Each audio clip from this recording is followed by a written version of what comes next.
So mga idol, nag-ulan na kusog mga idol niyata karon sa sagbutan dinhi sa ibabaw sa among balay kay para pangitaw na to ang katong makaon kuno nga kuan na dinhi sa sagbutan. So mao ni siya mga idol. Mao ni siya. Makaon kuno ni siya. Tilawan na to kung makaon gid. Mm.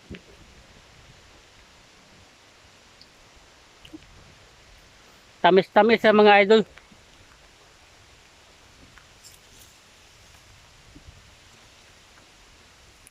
Hmm? Hmm. Wala man mga idol. Hmm?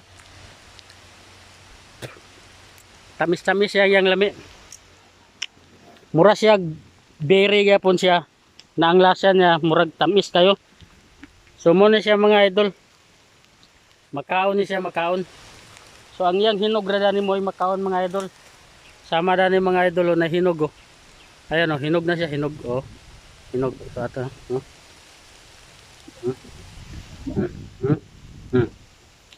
Tamis. The best. Makaon din siya dai. Kay sa una man gud kini yang kwan. Mure atong inudnod sa atong ngipon. Kay sa unang panahon nga bata pa tao medyo minus kay tao toothbrush ko kini na lang sa unang panahon to mga idol. Sige, daghang kayong salamat mga idol. Follow, like and share.